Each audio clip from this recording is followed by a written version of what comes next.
परिवार से हैं, तो हिंदू धर्म के जितने रीति रिवाज थे, जितनी धार्मिक परंपराएं थी, जितने भी तीज त्योहार थे, वो आज के बाद आज से सारे खत्म। रीति से की गई शादी को सुप्रीम कोर्ट भी मानने से इनकार है।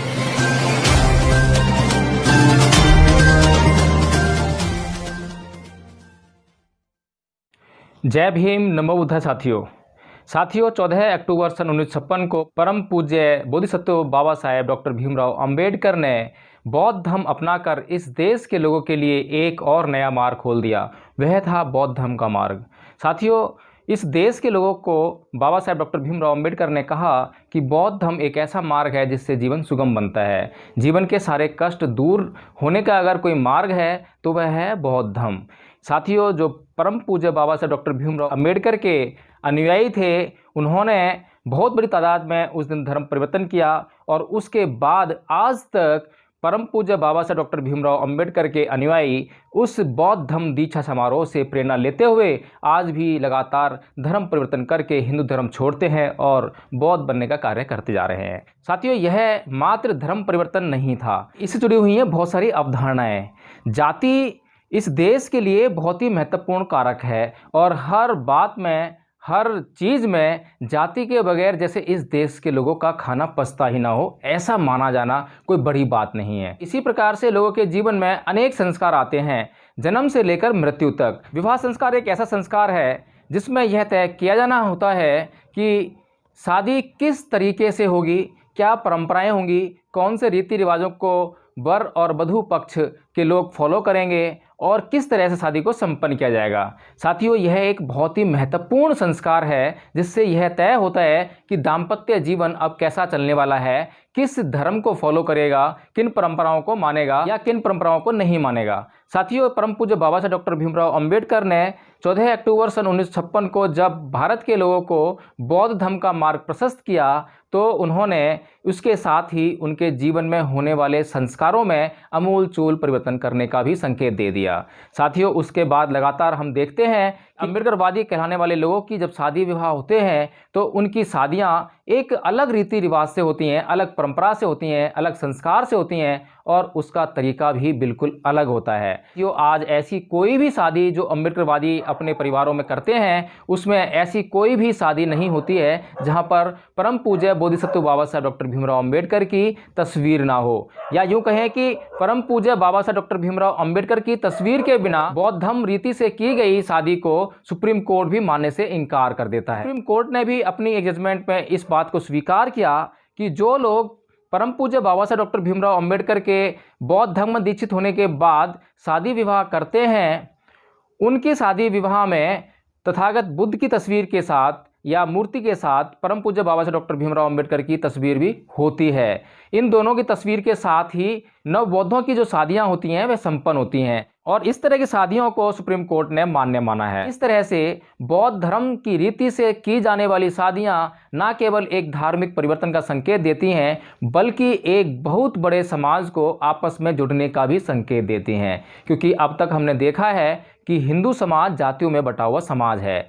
हिंदू समाज वर्ण व्यवस्था में बटा हुआ समाज है, उसके बाद ये जो वर्ण हैं वो जातियों में बटे हुए हैं। साथियों, परम पूज्य बाबा साहेब डॉक्टर भीमराव अंबेडकर का अपना समाज कई जातियों में, उपजातियों में बटा हुआ समाज था। साथियों, इस समाज को एक करने के लिए परम पूज्य बाबा साहेब डॉक्टर भीमराव अंबेडकर ने अपने जीवन पर्यंत जो प्रयास किया वह इतना गंभीर प्रयास था। समाज को एक करने की जो परियोजना, रूपरेखा उन्होंने अपने जीवन में तैयार की थी, उस पर वह जीवन पर्यंत कार्य करते रहे। लेकिन यह दुर्भाग्य है इस देश का, इस देश के लोगों का, या कहें कि बहुजन समाज का, कि ये जो जातियां हैं अब तक एक नहीं हो पाई हैं, संगठित नहीं हो पाई हैं। लेकिन हमारे समाज में लगातार ऐसे प्रयास होते रहते हैं जिससे कि ये पूरे जो समाज हैं, ये जो पूरी जातियां हैं, बहुजन समाज जिसे कहा जाता है, वो एकजुट होकर संगठित होने का काम करे। अभी सीमापुरी दिल्ली में एक ऐसी ही शादी संपन्न हुई जो कि परम पूज्य बाबा साहेब डॉक्टर भीमराव अंबेडकर के विचारों को यथार्थ रूप देने का प्रयास था। यह शादी बौद्ध रीति संपन्न हुई। चलिए देखते हैं कि इस शादी में ऐसा क्या हुआ। वर और वधू ने परम पूज्य बाबा साहेब डॉक्टर भीमराव अंबेडकर के विचारों को कैसे साकार करने का प्रयास किया, कहाँ उनसे चूक हुई और कहाँ तक वे आगे चल पाए।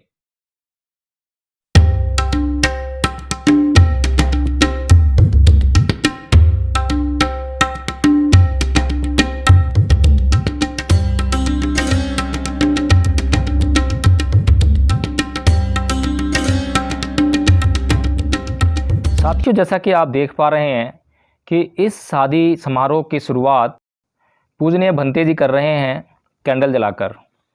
साथियों, 5 मोमबत्तियाँ जलाई जाएंगी, जो कि एक तरह से कह सकते हैं कि पंचशील का प्रतीक है।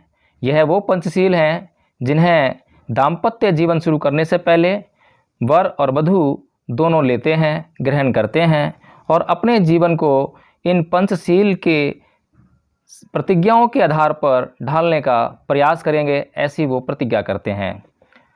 साथियों, पूजनीय भंते जी मोमबत्ती प्रज्वलित कर रहे हैं।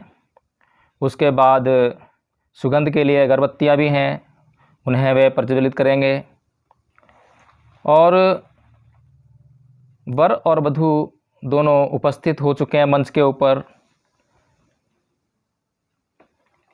जैसा कि हम देख पा रहे हैं कि वर और वधू दोनों के ही वस्त्र या परिधान ऐसे नहीं हैं जिन्हें कि बौद्ध धर्म में स्वीकृति मिलती हो या बौद्ध धर्म के सिद्धांत के अनुकूल हों, क्योंकि बौद्ध धर्म वर और वधू से विवाह के समय ऐसे परिधान की अपेक्षा करता है जिससे कि उनका स्वभाव निर्मलता प्रकट करता हो। अभी हम देख पा रहे हैं कि जो वस्त्र वर और वधू ने पहने हैं वे वस्त्र रंगीन हैं और रंगीन वस्त्र हम जानते हैं कि चंचलता को प्रकट करने वाले होते हैं, यानी कि उसमें तरह तरह के रंग परिधान में है। तो इसका मतलब यह है कि मन में जितनी चंचलताएं होती हैं, जितनी उमंगें होती हैं, वे सारी उमंगें इनके परिधान से स्पष्ट परिलक्षित हो रही हैं। इसीलिए बौद्ध धर्म के सिद्धांत के अनुसार संयम, शांति और स्थिरता को प्रकट करने वाले सफ़ेद वस्त्र होने चाहिए। ऐसा ही बुद्ध के धर्म का संदेश है कि सफ़ेद वस्त्र सत्य, अहिंसा, शांति को प्रकट करते हैं, सौम्यता को प्रकट करते हैं और प्रकट करते हैं सबसे ज़रूरी चीज़ वह है मन की स्थिरता को, मन के संयम को। यह कहा जा सकता है कि अभी इन लोगों को बौद्ध धर्म की समझ नहीं है, बौद्ध धर्म के सिद्धांतों से अभी इनका सरोकार नहीं हुआ है, इन्होंने अभी बौद्ध धर्म के सिद्धांतों को समझा नहीं है। और पूजनीय भंते जी जो कि इस विवाह समारोह में उपस्थित हैं, उनको भी यह मौका नहीं मिल पाया है कि वह इस नव दंपत्ति को यह सब समझा सकें, क्योंकि उन्हें विवाह समारोह में आमंत्रित किया गया है। इससे पहले ना तो वर पक्ष के द्वारा और ना ही वधू पक्ष के द्वारा कभी उन्हें अपने घर पर बौद्ध धर्म को समझने के लिए, ना ही बौद्ध धर्म के सिद्धांतों को समझने के लिए आमंत्रित किया गया था। साथियों, लेकिन कुछ भी हो, इस जोड़े ने यह संकल्प लिया कि हम बौद्ध धर्म के अनुसार शादी विवाह करेंगे।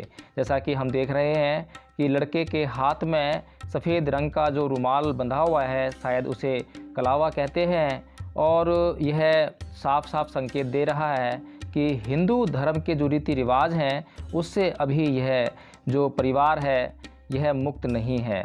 अभी बहुत सारे हमें ऐसे आवरण इस जोड़े के ऊपर दिखाई देंगे या दे रहे हैं जो कि हिंदू रीति रिवाज से संबंधित हैं। हालांकि जितना इन्हें मालूम होता जा रहा है और जितना इनको पूजनीय भंते जी बता रहे हैं और जो समाज के जो समझदार लोग हैं या जानकार लोग हैं, जैसा वह उनको निर्देशित कर रहे हैं, यह नव दंपत्ति उनके अनुसार वैसा ही किए जा रहे हैं। साथियों, यह एक मंगलकारी संकेत है, यह बहुजन समाज के लिए एक शुभ संकेत निश्चित तौर पर कहा जा सकता है।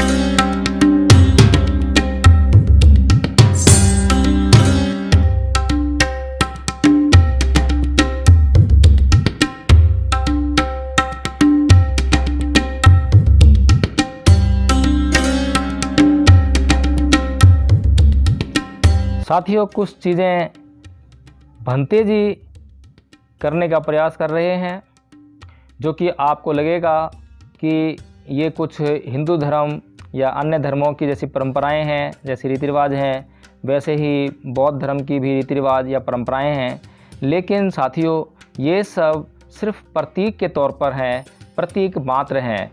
बौद्ध धर्म के जो परंपराएं हैं या कहें कि जो विवाह संस्कार है, उसके लिए इन बातों का सिर्फ प्रतीक के रूप में ही अर्थ है, अन्यथा इनका विवाह के लिए ऐसा कोई अर्थ नहीं है। तो जैसा कि आप दोनों जानते हैं कि शादी किस तरह से हो रही है, ये बौद्ध धर्म के रीति रिवाज के अनुसार हो रही है। तो ध्यान सुन लें और इनके दोनों परिवार ध्यान सुन लें, दोनों तरफ से जो है कि इन्हें इस शादी को होने के बाद जिस प्रक्रिया से शादी हो रही है, इसके बाद इन्हें क्या करना है और क्या नहीं करना है। कहीं कल को आप जब परेशान ना हो, कल को आप जो है लड़के पर दबाव न डालो और ना लड़की पर दबाव डालो किसी तरह का। तो ये शादी हो रही है बौद्ध धर्म के अनुसार, और बौद्ध धर्म के अनुसार शादी हो रही है। तो जो अन्य धर्मों की प्रक्रियाएँ हैं वो सारी यहाँ पे समाप्त हो जाती हैं। किसी को कोई आपत्ति है क्या? किसी को आपत्ति है? इसका मतलब ये है कि जिस तरीके से अभी तक लड़की अगर हिंदू परिवार से है तो हिंदू धर्म के जितने रीति रिवाज थे, जितनी धार्मिक परंपराएं थी, जितने भी तीज त्योहार थे, वो आज के बाद आज से सारे खत्म माने जाएंगे। आज के बाद करवा चौथ या कोई राखी, भैया दूज, दिवाली, किसी तरह का त्यौहार इनके परिवार में नहीं होगा। किसी को आपत्ति है क्या? और आज के बाद ये बौद्ध धर्म के जितने भी रीति रिवाज हैं, परंपराएं हैं, त्यौहार या उत्सव हैं, ये उन सब को फॉलो करेंगे, उन सब के हिसाब से अपना जीवन यापन करेंगे। ठीक है, कोई आपको आपत्ति नहीं है? आपको आपत्ति नहीं है? करवा चौथ वगैरह के लिए कोई कोई व्रत वगैरह की, ठीक है ना जी। तो इसके बाद अब हमारे पूज्य भिक्षु इनको पंछी देकर और इनको समझाएंगे कि इनको अपना जीवन जो है किस तरह से सुख शांति और समृद्धि के साथ में जीवन यापन करना है। तो मैं आप ये प्रक्रिया बंदे की सपोर्ट करता हूँ। आप सभी को जय भीम, नमो बुद्धाय।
समाध्यामि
साथियों, जैसा कि हम देख रहे हैं कि वधू ने चूड़ियाँ पहनी हुई हैं। हालांकि बौद्ध धर्म चूड़ियाँ पहननी चाहिए या नहीं पहननी चाहिए इस बारे में कुछ भी नहीं कहता है। लेकिन साथियों, जैसा कि हिंदू लोग अपने मुहावरों में कहते हैं कि कुछ बस की नहीं है तो चूड़ियाँ पहनकर घर में बैठ जाओ, यानी कि सीधा सीधा मतलब है कि चूड़ियाँ कमज़ोरी का प्रतीक हैं। और यदि हम लोग अपनी लड़कियों को, अपनी महिलाओं को कमज़ोर देखना चाहते हैं, कमज़ोर बनाना चाहते हैं, तो चूड़ियाँ पहनी जा सकती हैं। यदि हम उन्हें मजबूत स्थिति में देखना चाहते हैं और उन्हें हम मजबूती प्रदान करना चाहते हैं तो फिर चूड़ियों की कोई आवश्यकता नहीं है। यही है बुद्ध का सिद्धांत। साथियों, आप यह देख रहे हैं कि अभी लड़का लड़की को अंगूठी पहना रहा है। जैसा कि लड़की लड़के को पहले अंगूठी पहना चुकी थी और लड़के ने अभी तक लड़की को अंगूठी नहीं पहनाई थी। इसीलिए यहाँ पर लड़के ने यह कहा कि उसने अभी तक लड़की को अंगूठी नहीं पहनाई है, पहले अंगूठी पहनाने की रस्म पूरी हो।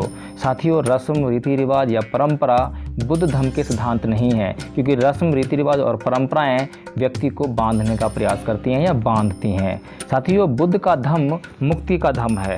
वह स्वतंत्रता दिलाता है, मुक्ति दिलाता है, व्यक्ति को आज़ादी दिलाता है। साथियों, यह जो अंगूठी की जो रस्म है, यह कब होनी चाहिए, कब नहीं होनी चाहिए, बुद्ध का इस बारे में कोई सिद्धांत नहीं है, कोई परंपरा नहीं है, कोई रीति रिवाज नहीं है। जब जैसा उचित लगे, जैसा पसंद आए वैसा काम कीजिए। कि समय परिस्थिति अनुकूल होना चाहिए। जैसी परिस्थितियां हों और उन परिस्थितियों के हिसाब से जो भी आपको अनुकूल बैठता हो वैसा काम कीजिए। उसी को आप परंपरा समझिए। वही रीति है, वही रिवाज है और यही है बुद्ध का सिद्धांत।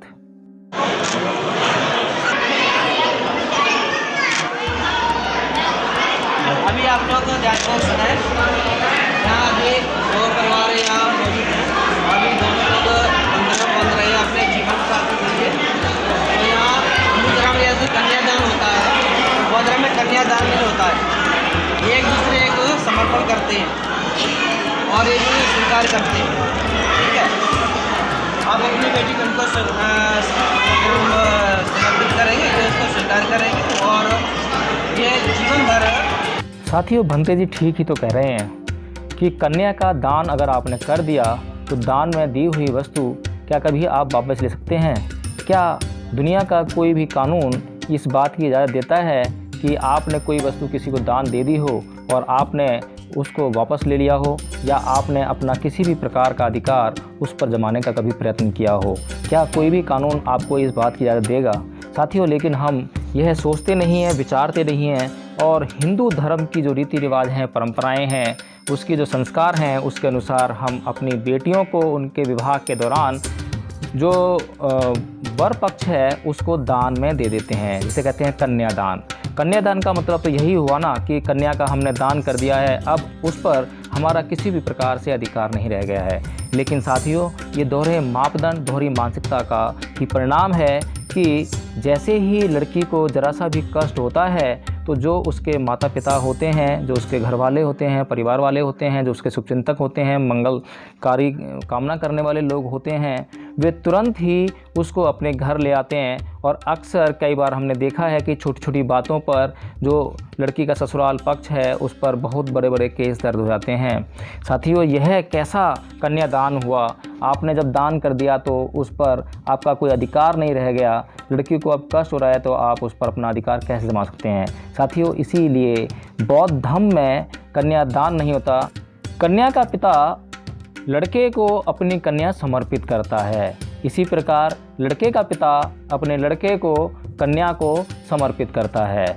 इस तरह से लड़का और लड़की एक दूसरे को पूरे जीवन समर्पित हो जाते हैं। समर्पित होने का मतलब यह है कि वे अब एक दूसरे की देखभाल करेंगे, एक दूसरे के कष्टों को वे समझेंगे और उनको दूर करने का प्रयास करेंगे। साथियों, यही है समर्पण का भाव। साथियों, वैसे तो बौद्ध धर्म के वैवाहिक संस्कार में कभी भी यह संस्कार बौद्ध भिक्षु के द्वारा नहीं कराया जाता है, लेकिन क्योंकि उपासकगण अभी विवाह संस्कार कराने के लिए तैयार नहीं हैं, या वे उस तरह से अभी परिपक्व नहीं हैं, या उन्हें वह संस्कार कराना नहीं आता है, जिसकी वजह से बौद्ध भिक्षुओं को इसमें शामिल होना पड़ता है। लेकिन जब वर और वधू दोनों को प्रतिज्ञाएं दिलानी होती हैं तो बौद्ध भिक्खु यह प्रतिज्ञाएं स्वयं न दिलाकर किसी उपासक के द्वारा दिला देते हैं, क्योंकि भिक्खु खुद स्वयं स्वतंत्र होने के लिए भिक्खु बना है। उसका जीवन इसी बात के लिए समर्पित है कि उसे मुक्त होना है। और बुद्ध का पूरा धम्म मुक्ति के लिए, हर व्यक्ति की मुक्ति के लिए धम्म है। साथियों, जो धम्म मुक्ति का मार्ग दिखाता हो वह बंधन में किसी को नहीं बांध सकता। और विवाह संस्कार दो व्यक्तियों को एक बंधन में बांधने का संस्कार है।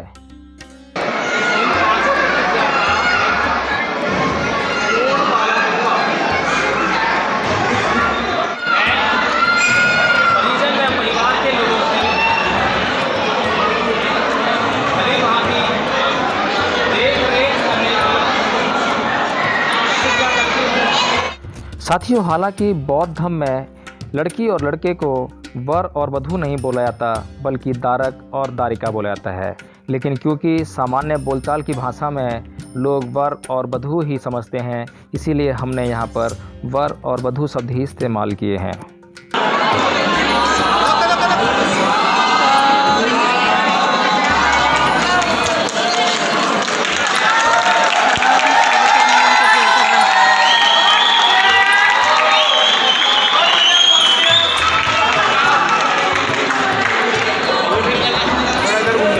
तो साथियों, देखा आपने कि कितने साधारण तरीके से बौद्ध धर्म के अनुसार शादी संपन्न हुई और किसी को तनिक भी कष्ट नहीं हुआ, बल्कि एक दूसरे के साथ समर्पण का भाव देखा गया, जोड़ा गया।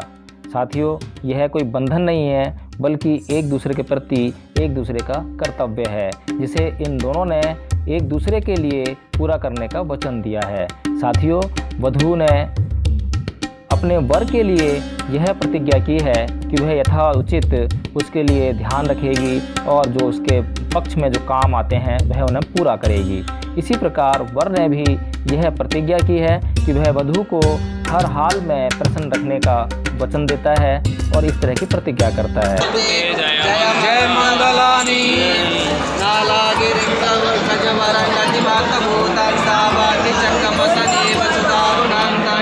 वेतांबुसे कविदिनाचितवा मुनिन्दो तन्तेजसा भवतु ते मंगलानि।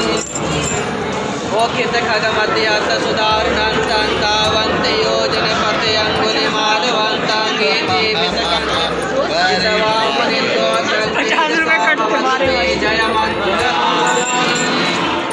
तत्वानि कथमुदिरंगि विगम्बनीया चिन्ताय दुःखवचनाञ्जलिकाय मध्ये संतेन सोमविधिना चितवा मुनिन्दो तं तेजसा भवतु ते जय मंगलानि।